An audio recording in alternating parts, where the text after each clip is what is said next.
প্রিয় শিক্ষার্থী, আজকে আমি আপনাদের সামনে যেটা অঙ্ক আমি তুলে ধরছি সেটা হচ্ছে আমাদের সাধারণত নবম দশম শ্রেণীর বীজগণিত অংশ। তো এখানে আমি একটা অঙ্ক তুলে ধরছি যে দেওয়া আছে যে যদি x plus one upon x equal to 2 হয়, তাহলে প্রমাণ করো যে x to the power 4 plus one upon x to the power 4 equal to x square plus one upon x square. আরেকটা আছে যে x cube plus one upon x cube equal to x to the power 7 plus one upon x to the power 9। তো এই রকম ধরনের যখন কোনো আপনাদের কোনো অঙ্ক আসবে, তখন আমাদের সবচাইতে ইজি টেকনিক এটা হলো, সবচাইতে ইজি টেকনিক এবং খুব শর্টলি এই অঙ্কটা করা যাবে এবং এটা খুব এমসিকিউতেও আপনাদের আসে। যেটা আমাদের এখন মেইনলি এখানে আমাদের শুরু হবে হচ্ছে আমাদের x plus one upon x equal to 2 থেকে। দেওয়া আছে x plus one upon x equal two হচ্ছে 2, তাহলে আমাদের এটা আমাদের লসাগু যদি আমরা করি যে এক্স আমাদের আসতেছে x square plus one upon x equal two আমাদের 2, তাহলে x square plus one upon x equal two হচ্ছে 2x।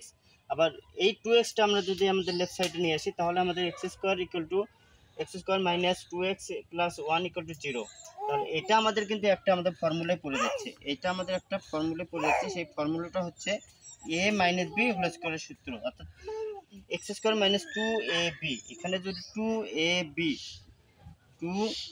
হচ্ছে আমাদের এক্স আর বি হচ্ছে আমাদের 1, এটা যদি আমরা ইউজ করি আর 2ab হোল স্কোয়ার 1 এর উপর স্কোয়ার 1 হয়, যে কারণে আমাদের এটাকে লিখতে পারি এক্স মাইনাস 1 হোল স্কোয়ার।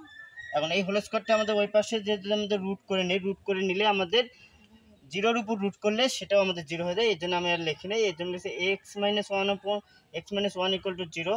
অর্থাৎ আমাদের ফাইনালে যদি এক্স মাইনাস ওয়ান ইকুয়াল 0 হয়, তাহলে আমাদের এক্স ইকুয়াল টু এক্স ওয়ানটা আমি যদি রাইট সাইডে নিয়ে যাই, তাহলে এক্স ইকুয়াল টু আমাদের অ্যান্সার আসতেছে এক্স ইকুয়াল টু 1। তাহলে আমাদের এক্স এর ভ্যালু পাইলাম 1।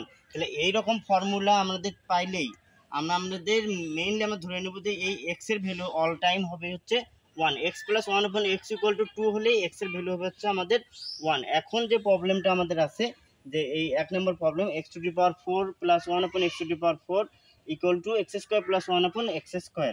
তাহলে এটা আমাদের প্রমাণ করতে হবে। তাহলে লেফট সাইডে আছে, লেফট হ্যান্ড সাইডে আমাদের আছে x to the power 4 plus one upon x to the power 4। তাহলে 1 আমাদের এক্স এর ভ্যালু 1 এর উপর পাওয়ার হচ্ছে আমাদের 4।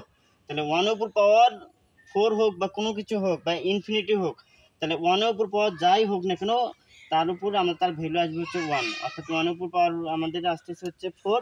তাহলে 4 যদি আসে তাহলে আমাদের ভ্যালু আসতেছে 1। এখানেও সেম 1/1 এর উপর পাওয়ার 4, তাহলে সেখানেও আমাদের ভ্যালু আসবে হচ্ছে 1। তাহলে এই 1 প্লাস 1 ইকুয়াল টু আসতেছে 2।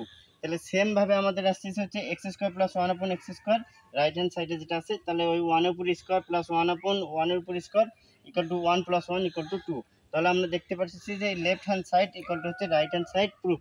আর সেম 2 নম্বরে যেটা আছে যে এক্স কিউব প্লাস 1 আপন এক্স কিউব, এখানে একটা জিনিস টেকনিক দেখেন, এই পাশে কিন্তু এক্স কিউব প্লাস 1 আপন এক্স কিউব, আর এই পাশে কিন্তু আমাদের সেরকম সিকোয়েন্স নেই। প্রথমটাতে যেরকম সিকোয়েন্স ছিল x to the power 4 plus 1 আপন x to the power 4 equal to x square plus 1 আপন এক্স স্কোয়ার, কিন্তু দ্বিতীয়টাতে কিন্তু সেটা নেই, x to the power 7 plus 1 আপন এক্স টু দি পাওয়ার 9। এখানে দেখেন 7 আছে, এখানে আছে 9।